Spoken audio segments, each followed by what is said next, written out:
नमस्कार, आप सभी दर्शकों का रिपोर्टर पोस्ट में स्वागत है। और सरकार के द्वारा जो रोस्टर जारी किया गया है नियुक्तियों को लेकर के, उसको लेकर के कई सवाल खड़े हो रहे हैं, क्योंकि ओबीसी आरक्षण जो है कई जिलों में यहाँ पर नहीं मिले हैं, जिसकी वजह से काफ़ी परेशानी जो है वो यहाँ पर देखने को मिलेगी। अभ्यर्थी जो है कई सारे लाभ से वंचित रह जाएंगे ओबीसी आरक्षण नहीं मिलने से। तो सीधे सुनिए इसको लेकर के आज सुप्रीमो सुदेश महतो ने क्या कुछ कहा है।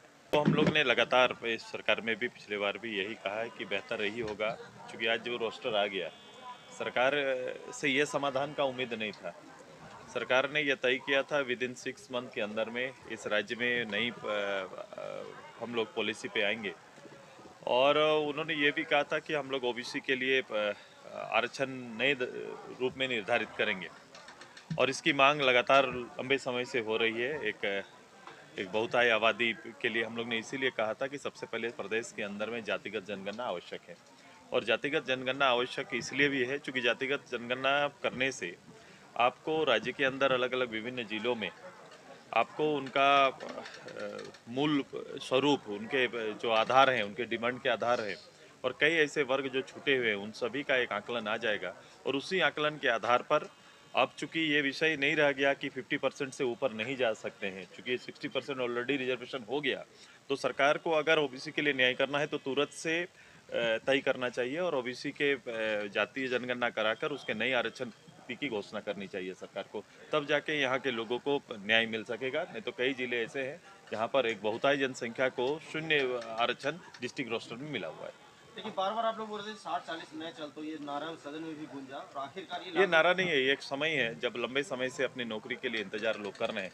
ऐसे समय में नीतिगत बदलाव लाने से पहले सरकार को निश्चित रूप से ट्रिपल टेस्ट कराना चाहिए। और ट्रिपल टेस्ट के आधार पर, जैसे देखो, अंततः सरकार को मानना पड़ा, जब पंचायत चुनाव हो रहे थे हम लोगों ने आग्रह किया कि पंचायत चुनाव ट्रिपल टेस्ट के बाद कराइए। ऐसा सुप्रीम कोर्ट का आदेश भी था, उसमें सरकार ने नहीं माना और करीबन 10,000 पदों को जो इसमें ओबीसी को आना था उसको आने नहीं दिया। वैसे प्रतिनिधि चुन के नहीं आ पाए।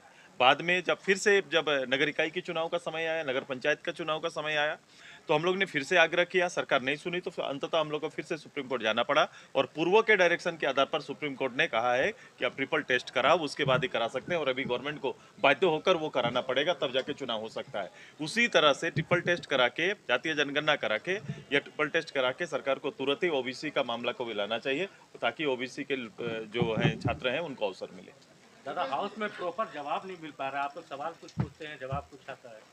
तो आपने यहाँ पर आजसू सुप्रीमो सुदेश महतो को सुना, तमाम बातें आपने सुनी। उनका स्पष्ट रूप से कहना है कि 60-40 नहीं चल तो सिर्फ नारा नहीं है, ये मांग है कि यहाँ पर 40% जो ओपन फॉर ऑल है वो नहीं होना चाहिए। और जहाँ तक बात रहा ओबीसी आरक्षण नहीं मिलने का, तो ये लगातार पिछले बार भी सरकार की ओर से देखा गया था। जो भी चुनाव यहाँ पर पंचायत चुनाव जो हो रहे थे उसमें भी ओबीसी आरक्षण नहीं दिया जा रहा था। तमाम बातें उन्होंने यहाँ पर रखी है और रोजगार को लेकर के कहा है कि ये सरकार को नीति जो है वो स्पष्ट नहीं कर पा रही है। तब तक के लिए बने रिपोर्ट पोस्ट के साथ मैं पूजा। नमस्कार।